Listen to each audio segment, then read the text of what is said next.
Let's Chit Chat UK live stream. Hey, I'm Pastor Cecile Abba, a counsellor by profession from Let's Chit Chat UK. This is the right space to explore real-life issues affecting real people. We provide professional counselling to individuals, couples, organisation, schools, church and others. Follow, share, subscribe on YouTube, Facebook, Instagram, Let's Chit Chat UK.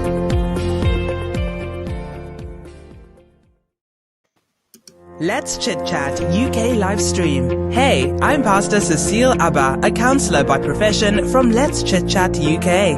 This is the right space to explore real-life issues affecting real people. We provide professional counselling to individuals, couples, organisation, schools, church and others. Follow, share, subscribe on YouTube, Facebook, Instagram, Let's Chit Chat UK.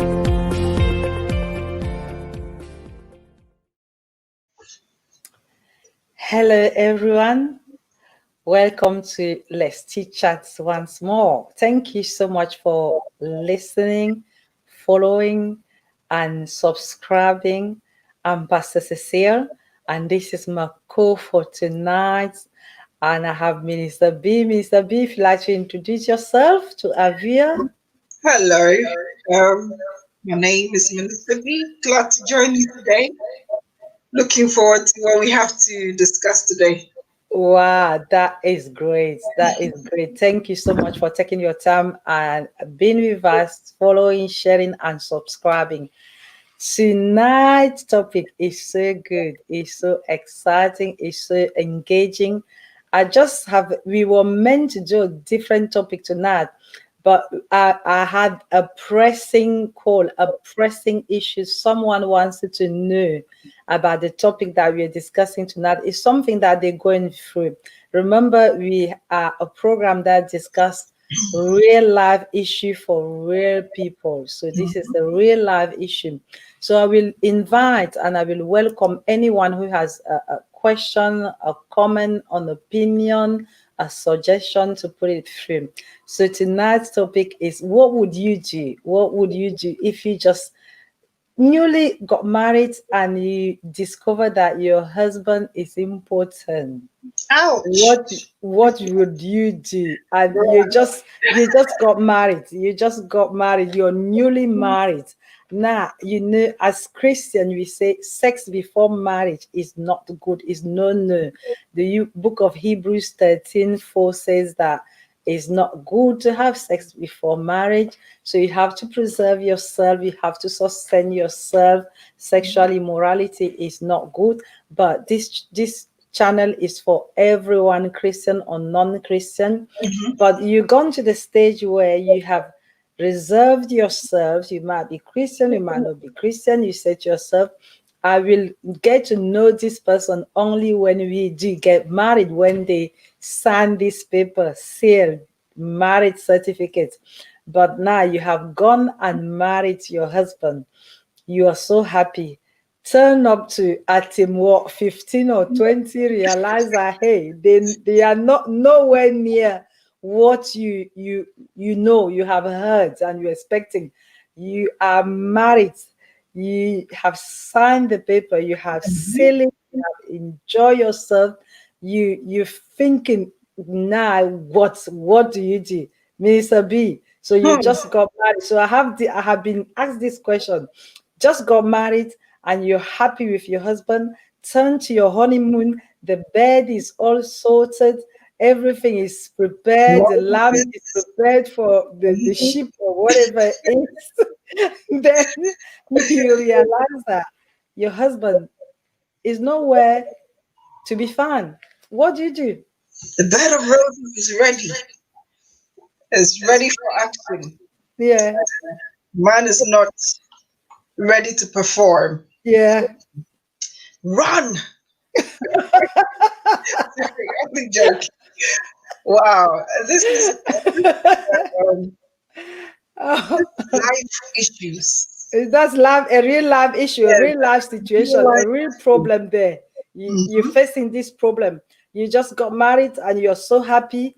You are so all over the moon. You're everywhere. We know that sex is not the main thing, it's not the end or the beginning or the end of the marriage, but it is an essential part of a marriage for couple, for marriage, for two people being together. That is what joins you together as couple, or it seals you together as couple. But then you realize that your husband obviously cannot perform, and this man has not told you.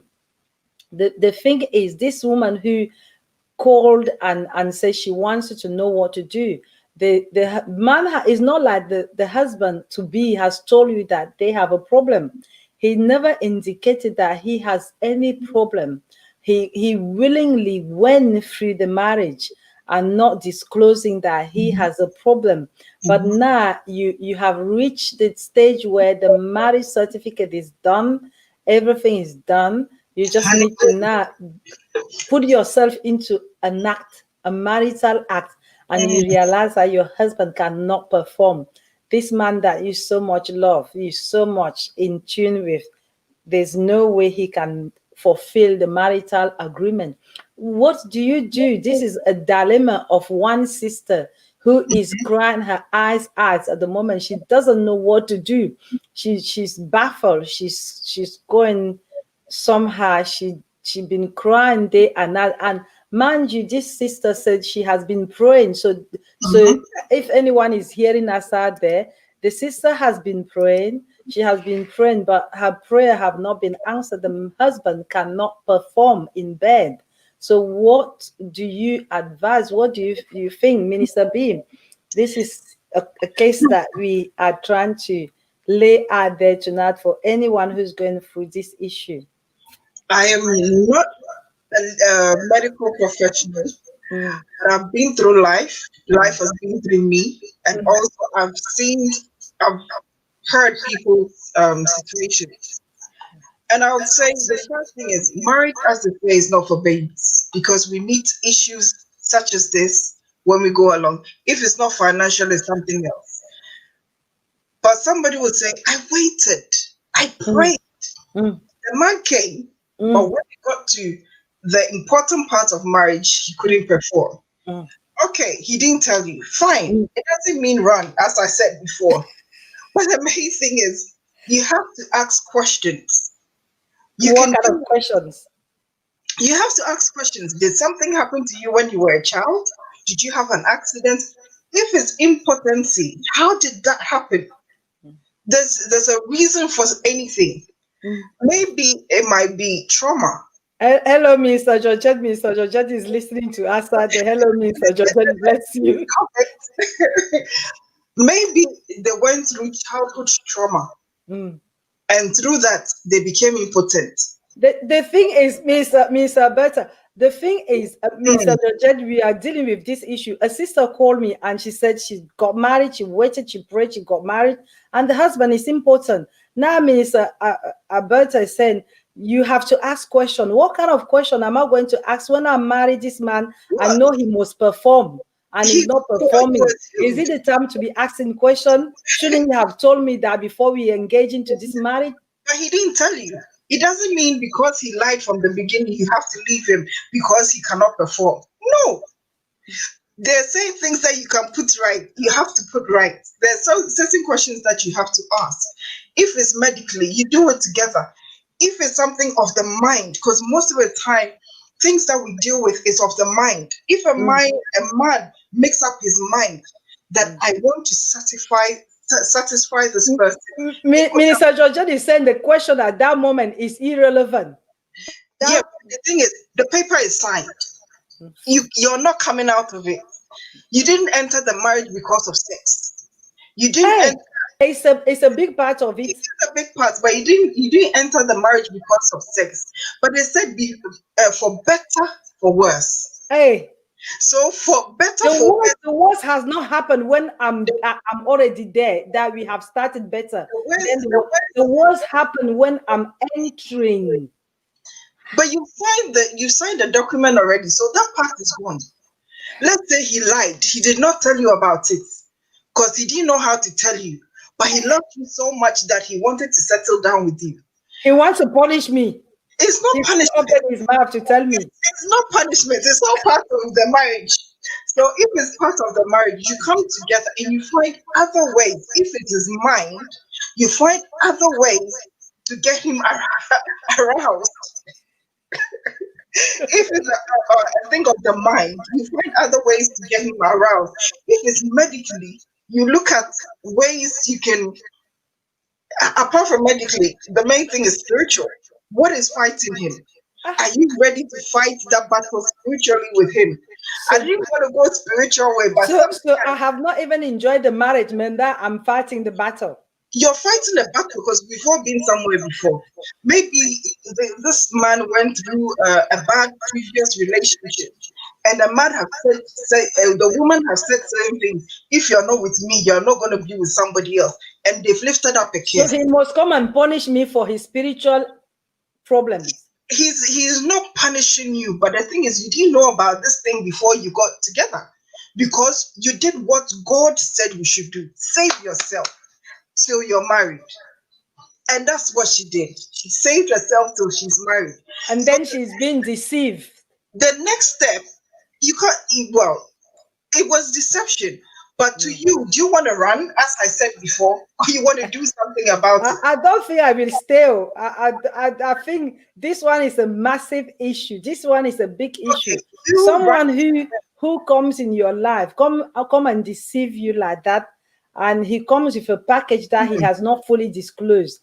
From the beginning, it's a deception already. To my part, who I've fully engaged, I've waited like I'm waiting now to see that man who will come, and he has to perform his duty as a husband. So he comes in. One of the main duty as a husband is to love me, to take care of me, to cherish me, to respect him and honor him. So he comes in. He's important. He has not told me when we were signing this marital divorce acta, you know what, dear, I cannot perform. So I'm under the assumption that he will come in and perform.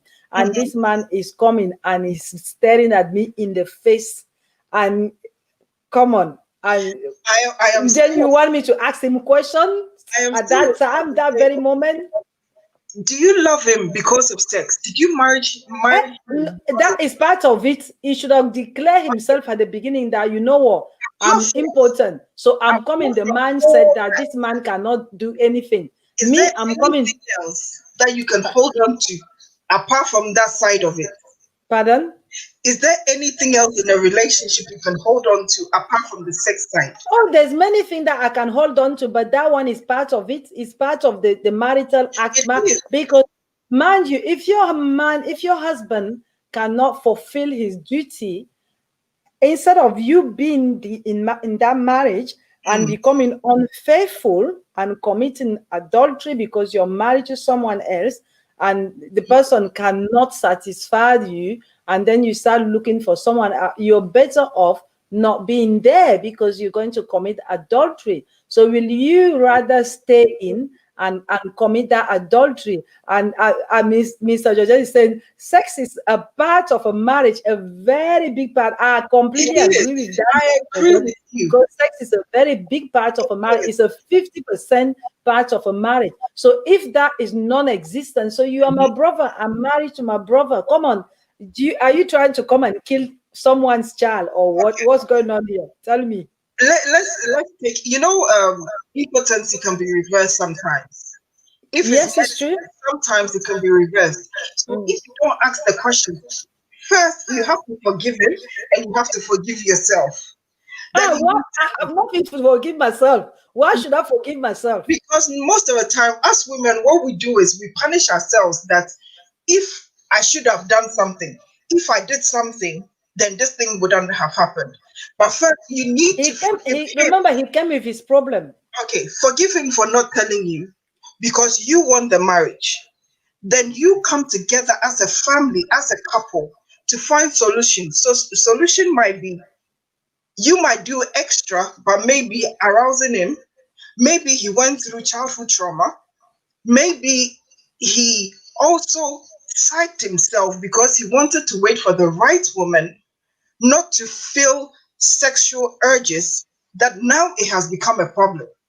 So to anybody else, he cannot open up fully to be with a woman.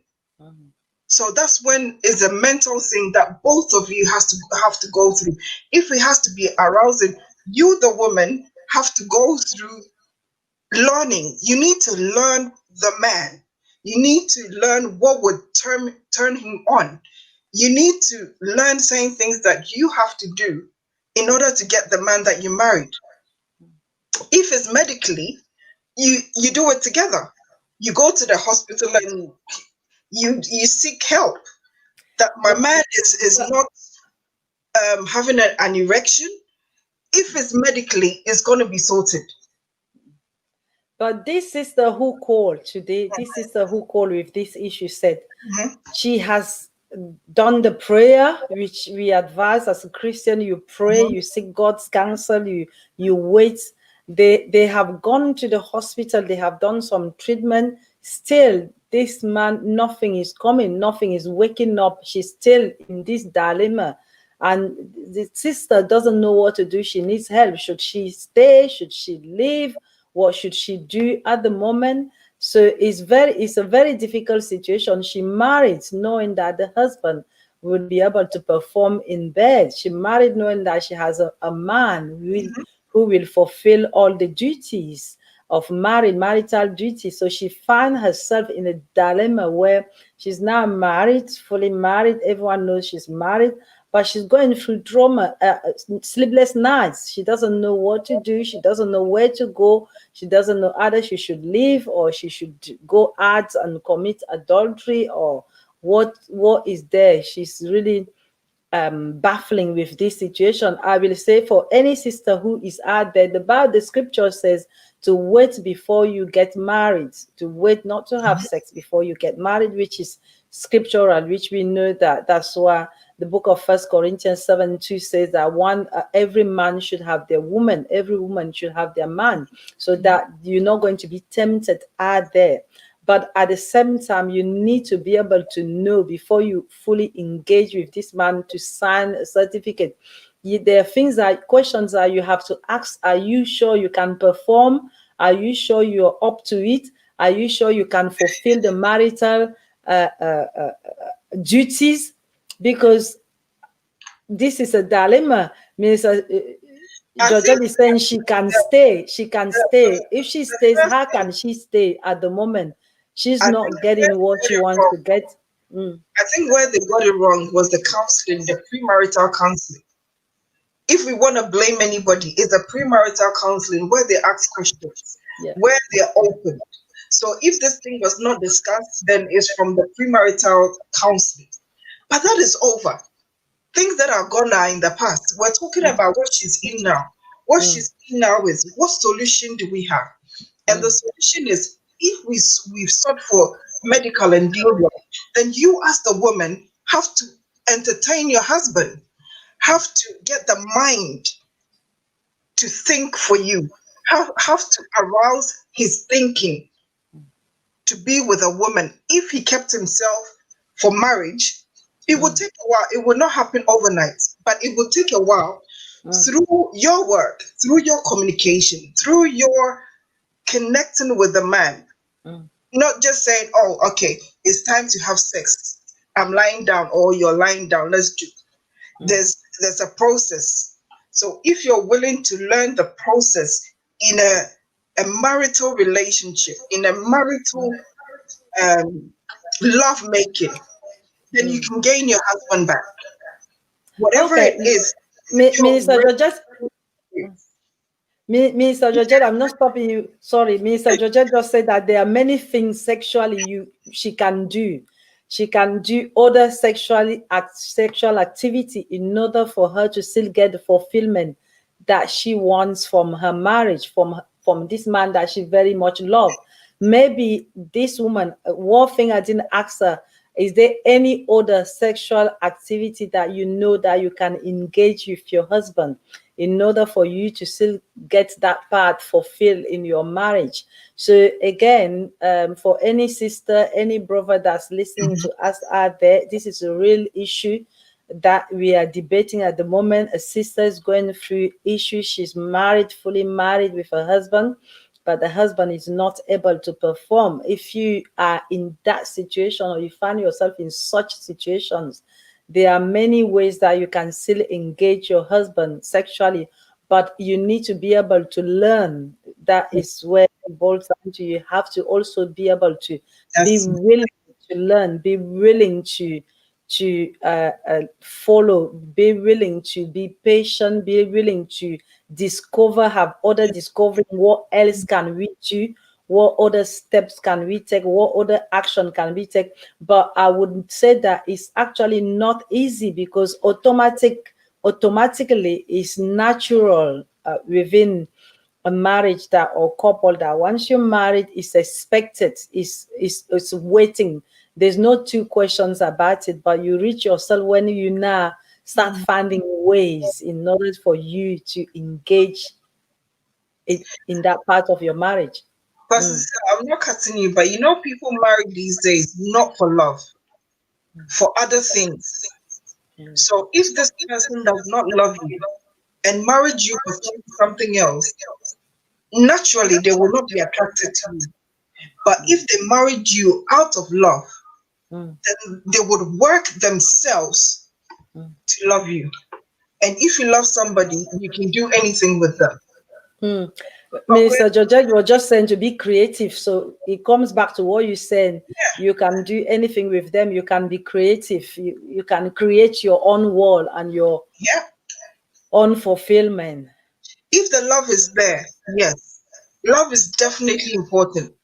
People might say, "Oh, these days love is not important. You have to live with their character and all that." But apart from everything, when it comes to two people coming together, it's love that keeps them together. Love and friendship. If that one that is not there, you cannot push yourself to be aroused when you see the woman. Even when you see the woman, is not there.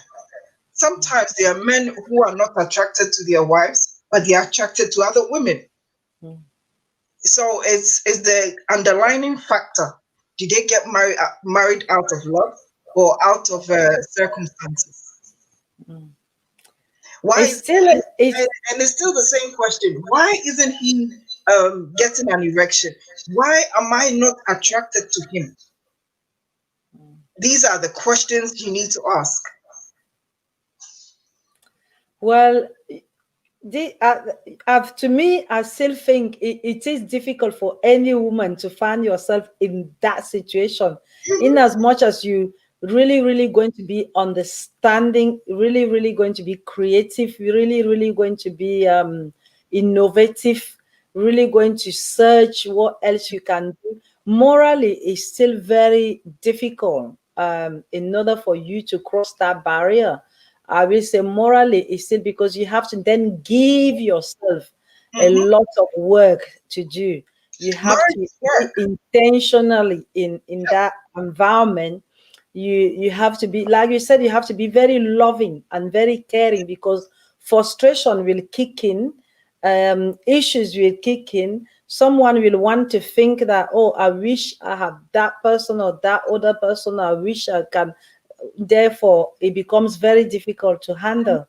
So you really have to be able to support that person. But at the same time, it's not an encouragement to tell anyone out there that if you have an issue, go and deceive somebody else in marrying you without you disclosing what issue you have. Maybe perhaps before you even get to marrying that woman, she could have supported you in solving that problem the best way, so that by the time you go then and get married, the issue has been resolved.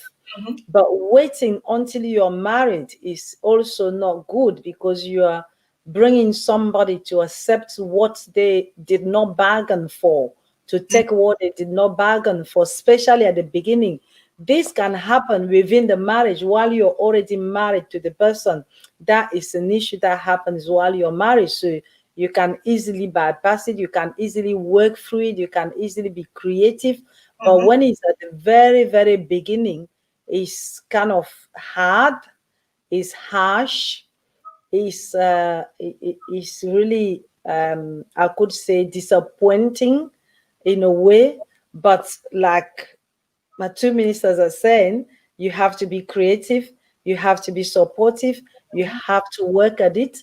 You have to, well, really ask question to me at that point. Although I'm going to ask question, but I don't really think it's the platform to be asking too many questions, because they should have explained that bit before you even get there. Although you're going to ask question, how did it happen?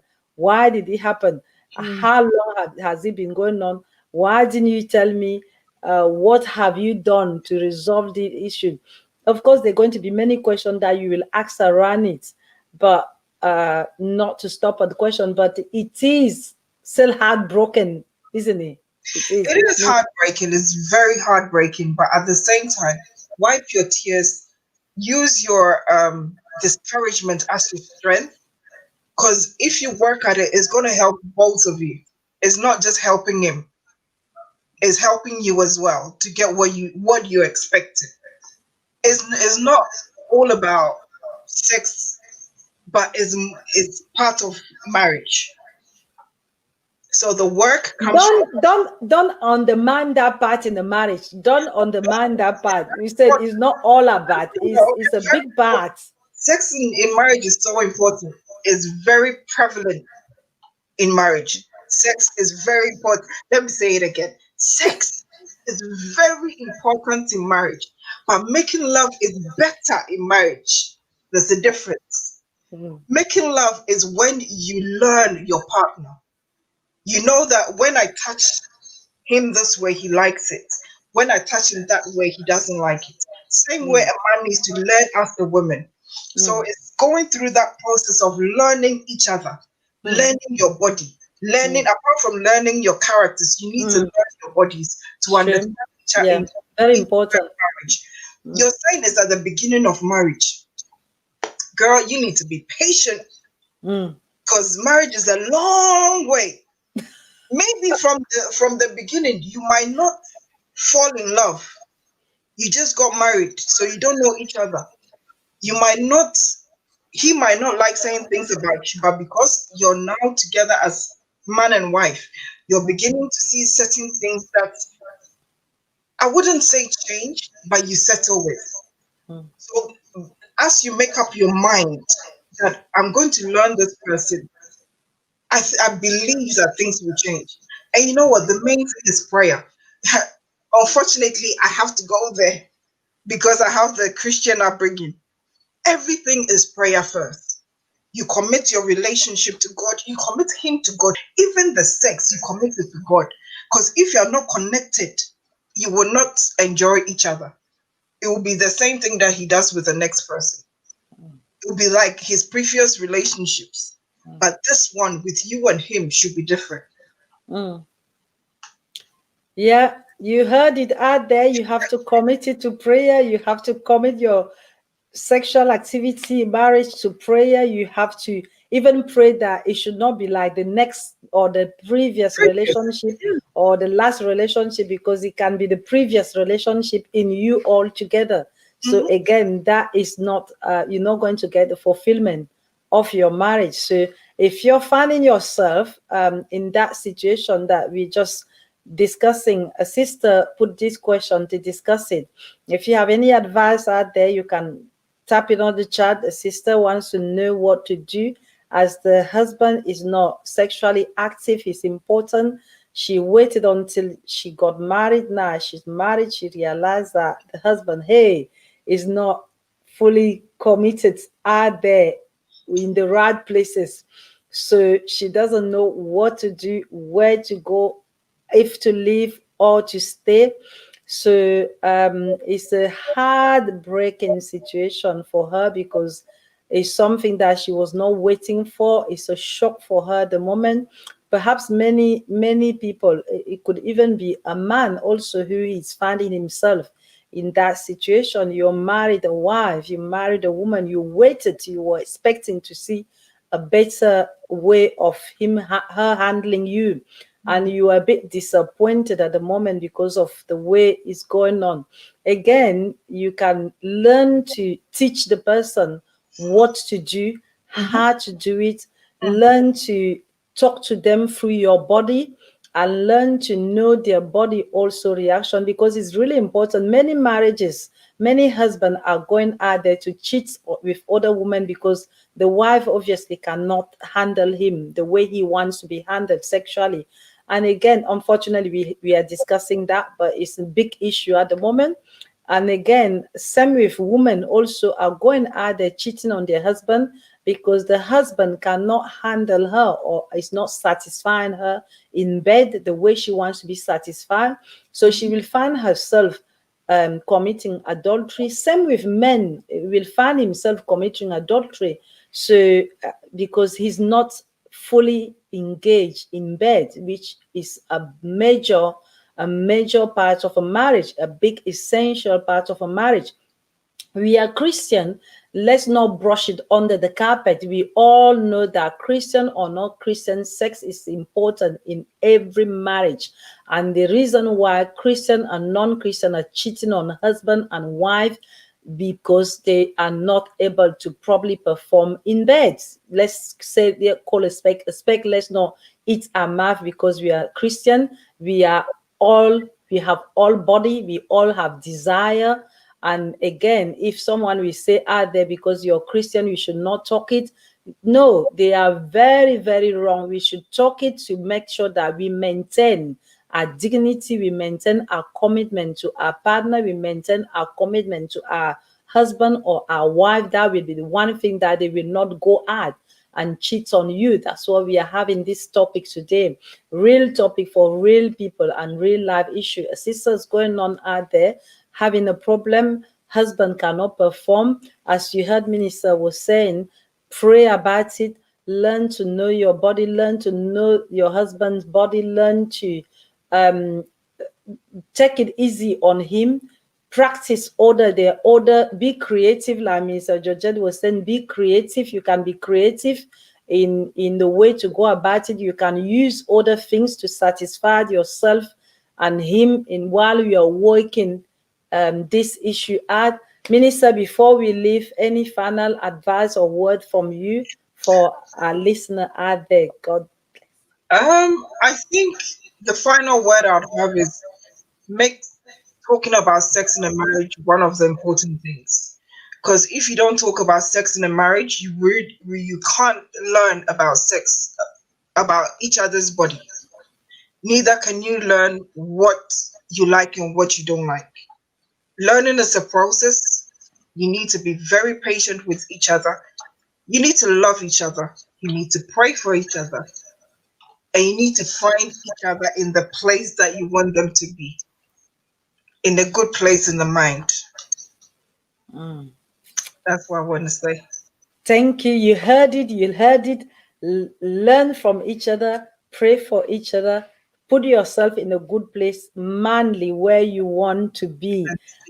Final word today. Thank you for listening. Thank you for following. Thank you for sharing. We are talking about a sister who is in need of help. She finds herself where it's not a good place at the moment, married to someone who cannot perform. So the advice from our two good ministers is be creative, learn to support each other, learn to love each other, learn to engage each other in various ways in order to be able to satisfy each other. Perhaps teach your husband how he can also satisfy you while you're working on this issue. Learn to teach him, because when someone finds themselves in that situation, the immediate mindset is embarrassment, shame, and feel on the man, feel as if he's not valued, feel less valued, because he can obviously not perform marital duty. So by you loving and caring and just being patient and being understanding and motivating him and encouraging him and using and being creative in your sexual relationship, that can easily also help him. Plus, seek medical advice, as well as praying, seek medical advice. Be wise about it. Don't just say that only prayer will work. Seek medical advice. Be creative, because you can pray from now to tomorrow. If you're not creative about issues, faith without work is dead. So work at it, make it work. it will work. Be patient, be understanding, find yourself in the right mindset, and believe as you carry on, persisting, looking for actions, looking for ways, things will turn out to be very good, and you will have a very successful marriage. You'll have a very competent husband, very active husband, and you will enjoy your man. So thank you for taking the time to listen to us.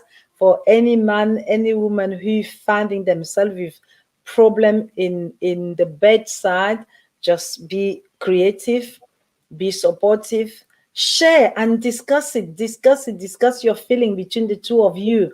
You might realize that something that you say might just click with the person, might just encourage the person, might just wake up the person, might just motivate the person, and might lift them up. And before you know it, things are working. So on this note, thank you so much for listening.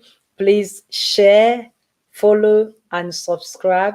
This is Let's Chit Chat, and I'm so pleased to have my co-host tonight, Minister B. Thank you for engaging into this conversation. Thank you for your great mindset. Thank you for your thoughts and your contribution. It's been powerful.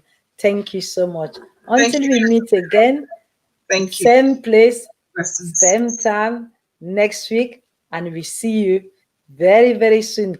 Stay safe, stay tuned, and stay connected. Thank you. Let's Chit Chat UK live stream. Hey, I'm Pastor Cecile Abba, a counsellor by profession from Let's Chit Chat UK. This is the right space to explore real-life issues affecting real people. We provide professional counselling to individuals, couples, organizations, schools, church, and others. Follow, share, subscribe on YouTube, Facebook, Instagram, Let's Chit Chat UK.